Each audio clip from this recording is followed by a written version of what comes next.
Bom, e a gente já vai conversar agora com Lídia Brito, porque Elivaldo hoje está de licença, foi fazer um exame, mas amanhã já está de volta. Mas a Lídia está sempre aqui, é sempre muito bom tê-la nessa troca de figurinhas aqui entre meninas, né, Lídia? Bom dia. Bom dia, Neyara. É sempre um prazer estar aqui com você no Notícia da Manhã. Bom, são muitos assuntos que a Lídia está trazendo, mas vamos conversar primeiro sobre esse assunto que envolve a Câmara Municipal, essa questão dos suplentes, né, onde Alisson Pego, né, que é suplente de vereador, ele reagiu a declarações de Antônio José Lira, do PSD, que formou uma chapa. Eu queria que você explicasse melhor todo esse assunto, né? Porque são vários suplentes, e aí Alisson Pego está no último da lista, mas me explica melhor como é que funciona isso. Olha, Neyara, Antônio José Lira assumiu a vaga de suplente lá na Câmara de Teresina, depois que Renato Begé virou secretário, mas ele não era o substituto imediato, né? Tinha ali 3 suplentes ainda na frente de Antônio José Lira. Foi feita ali toda uma negociação entre o prefeito Doutor Pessoa, o presidente da Câmara, Jeová Alencar, para que Antônio José Lira pudesse assumir. Alisson Pego é o suplente imediato depois de Antônio José Lira e ele questiona a vaga de Antônio José Lira, Neyara, porque Antônio José Lira era do PSD, né? Essa suplência seria do partido e ele deixou o PSD pelo Republicanos. Então, o que é que Alisson Pego coloca? Que, segundo a legislação eleitoral, essa vaga seria do PSD e não do candidato Antônio José Lira. Antônio José Lira já deu declarações bem polêmicas sobre o assunto e agora é a vez de Alisson reagir. Tem uma declaração da data de hoje da Conab em que diz que eu não respondo a nenhum processo de sindicância. Uma declaração da Controladoria Geral da União em que diz que eu não respondo, não respondi e não tenho nenhuma punição. Aqui uma declaração da Polícia Federal de antecedentes criminais, em que eu nunca respondi em nenhum inquérito e nem respondo. E está aqui as certidões negativas da Justiça Estadual e da Justiça Federal, que dão nada consta sobre dizendo que eu não respondo a nenhum processo. Essas são aí, estão sendo entregues ao nosso corpo de advogado para que sejam tomadas devidas providências. Em relação ao assunto referente à Justiça Eleitoral, nós estamos analisando, certo? Com muita calma, sem atropelo, e se existir algum direito em relação a essa matéria, logicamente nós iremos buscar o direito. Então, gostaríamos também de pacificar, dizer que nós participamos da eleição do Dr. Pessoa no segundo turno, votamos no Dr. Pessoa, hoje participamos da gestão do Dr. Pessoa. Bom, a gente viu que ele se posicionou em 2 assuntos. O primeiro deve ser por algum tipo de denúncia, de que ele responderia a algum tipo de processo, e ele já mostrou aí as declarações, né? Isso.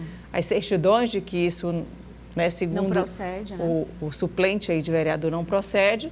E a outra é em relação à própria questão legal, né? Segundo o suplente, que a vaga seria dele por conta do partido, que é do partido, né? E isso, de fato, funciona assim, Lídia? A legislação coloca, Neyara, que nesses casos a vaga é do partido, né? Então seria do PSD. Os suplentes que estavam acima de Antônio José Lira nessa lista, né, dos eleitos, eles também são do PSD. Só que eles abriram mão, né, de assumirem a sua vaga lá na Câmara de Teresina e abriram espaço para Antônio José Lira. O que o Alisson coloca então, como Antônio José Lira é do Republicanos e os outros que eram do PSD, que são do PSD, abriram mão da vaga, então a vaga naturalmente seria minha, porque no caso do Alisson, não é porque ele é do PSD. Então, Neyara, a questão o PSD é aliado do prefeito Doutor Pessoa.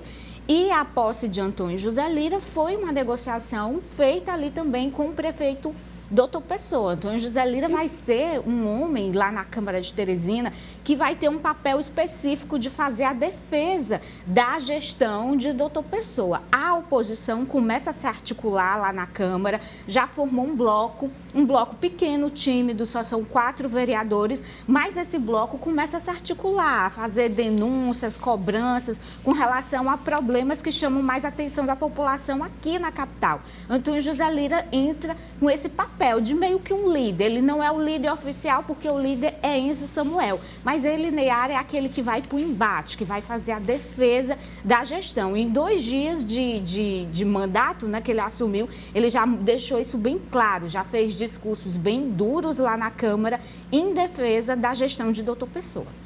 Bom, então essa questão, essa polêmica vai seguir, né? E a Justiça Eleitoral que deve decidir, é isso?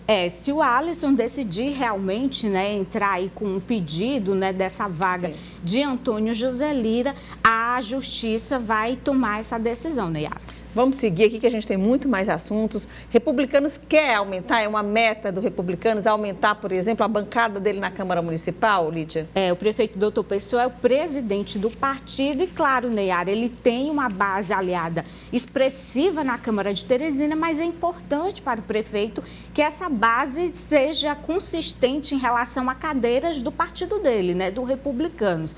E ele está fazendo esse trabalho junto com o vereador Jeová Alencar e a gente ontem acompanhou esse processo lá na Câmara. O prefeito Dr. Pessoa investe no fortalecimento do Republicanos. O partido trabalha para eleger deputados no pleito de outubro. Nós tivemos um desafio muito grande. Em tempo recorde, conseguimos montar 2 chapas proporcionais, de estadual e de deputado federal. O prefeito Dr. Pessoa conversa com os aliados na Câmara e busca atrair mais vereadores para as fileiras do Republicanos. Além de Antônio José Lira e Zé Filho, o partido faz convite e espera a resposta do vereador Vinícius Ferreira. As conversas não avançaram. A gente aguarda, vai aguardar, como eu falei, nós não temos pressa nenhuma. Eu acredito que também o prefeito não tenha pressa.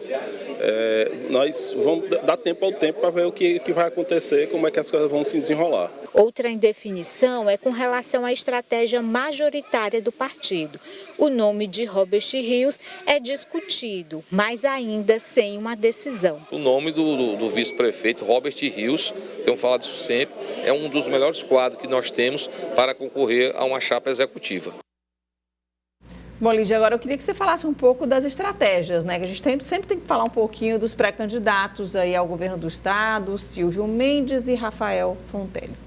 Eles estão focando, Neyara, aqui em Teresina e, para isso, estão aí recorrendo ao apoio dos vereadores da capital. E a gente acompanhou essa discussão sobre a estratégia dos 2 pré-candidatos. O papel nosso é de estar discutindo, dialogando, conversando com as nossas lideranças. Eu tenho 3 mandatos de vereador. Eu tenho a minha vida toda focada praticamente politicamente, especialmente em Teresina. Então eu tenho muitos amigos em todas as zonas, em todos os lados dessa cidade. Quero, como todos os outros vereadores estão fazendo, aproximar o Rafael desses nossos amigos. E isso faz com que a gente ganhe musculatura, ganhe robustez, ganhe capilaridade na capital. E eu não tenho dúvida que nós iremos vencer a eleição no primeiro turno e Teresina, mais uma vez, não vai deixar de que a gente ganhe esta eleição aqui dentro também, como fizemos nas 4 eleições disputadas pelo governador Wellington Dias. Vai ser a 5ª, que Teresina também vai dar a vitória para o Lula, esmagadora vitória para o Lula, para o Rafael, para o nosso querido senador Wellington Dias. E a gente tem agora a posição da oposição do governo, não é isso? Isso, Edson Mello, vereador do PSDB, aliado de Silvio Mendes, explica como é que vai ser, como está sendo nessa estratégia de Silvio aqui em Teresina. Dr. Silvio tem dividido seu tempo entre municípios do interior e a capital. É claro que a estratégia dele não pode ser igual à estratégia da situação que está no poder. A sua estratégia em Teresina tem sido, ultimamente, visita em locais públicos bem tradicionais da cidade de Teresina e contactos com segmentos sociais. O nome do Dr. Silvio já é bastante conhecido aqui em Teresina. Ele está usando uma estratégia de pré-campanha no nosso entendimento correto, porque campanha, grandes reuniões, deve ocorrer mais próximo já com o período eleitoral já vigente. Bom, Lídia, e também nesse momento agora também tem aquela comemoração das adesões. Cada pré-candidato que está querendo mostrar mais força com os prefeitos que estão aderindo da oposição, indo para a situação, da situação indo para a oposição. tem lista aí de já prefeitos? A gente tem aí uma lista, porque hoje tem, Neyara, filiações, a gente está vendo aí a cartela, né, de filiações de prefeitos que vão aderir a Silvio Mendes e a Rafael Fonteles. Aí, primeiro, a Silvio Mendes, né? A gente tem o prefeito de Várzea Grande, Robert II. Ele que era do Republicanos, era aliado da base governista, mas ele vai se filiar ao Progressistas, né? Silvio Mendes é do União Brasil, mas tem como principal aliado Progressistas. Então, o prefeito segundo, como ele é conhecido, o doutor Segundo, lá na cidade, vai se filiar ao Progressista. Então, Neyara, aí é uma baixa da base aliada com adesão à oposição. Já no campo da base aliada, a gente tem aí Rafael Fonteles, do PT. Hoje, às 10 horas, lá na sede do partido, ele recebe a filiação do prefeito de Floresta, Milton Rodrigues, que era do PTB, e o prefeito de Campo Alegre do Fidalgo, Israel da Mata. Os dois são do PTB, então, Neyara, não tem mudança, né? Eles já eram da base do governador Wellington Dias e só fizeram trocar de partido porque agora o PTB é ligado ao presidente Jair Bolsonaro. Mas Rafael recebe a filiação do vice-prefeito de Alegrete, Manuel de Zé Pedro, ele que era do Progressistas e vai aderir ao PT. Então, aí no caso do vice, de fato, é uma liderança que sai da oposição e vai, Neyara, para a base aliada de Rafael Fonteles. Então, a gente está vendo aí esse toma lá da cá, Neyara. Toda vez que Rafael anuncia uma adesão, o lado da oposição anuncia outra baixa na base governista e vice-versa, né? A gente está vendo o quanto esses prefeitos estão sendo, essas adesões, né, de prefeitos, lideranças, estão sendo aí valorizadas pelos pré-candidatos nesse momento dessa pré-campanha. É um momento que eles aproveitam... É uma estratégia deles também, para mostrar força, né? A gente nem sabe, Neyara, os próprios políticos, eles falam, olha, talvez não tenha, falando em votos, nem tenha esse impacto esperado, mas é uma questão de marketing, né? Então, se faz aquela festa, reúne lideranças e diz que recebeu adesão. Então, essa é a estratégia da pré-campanha. Se vai resultar em votos realmente e vitória desses pré-candidatos nas cidades desses prefeitos, aí a gente só vai saber mesmo em outubro. Às vezes, quando a gente fizer o balanço, tantos só aderiram para a oposição, tantos ficaram na situação, mas às vezes a quantidade de votos vai depender muito de cada zona eleitoral, né? De cada município. Às vezes um vai valer por 5. Depende também da força dessas lideranças, né? Se de fato eles têm lá nos seus municípios essa boa avaliação, essa força política que faça essa transferência de votos para os pré-candidatos que eles estão anunciando apoio. Disse tudo, Lídia. Obrigada pela participação, viu? Eu que agradeço, Neyara. Até a próxima. Até a próxima. Amanhã o Elivaldo está aqui com você. Pois é, a gente espera que ele esteja por aqui. Mas qualquer dia a gente bota mais uma cadeira para você ficar aqui com a gente. A gente trocar figurinhas a 3 aqui, tá bom? Obrigada, Lídia. Obrigada.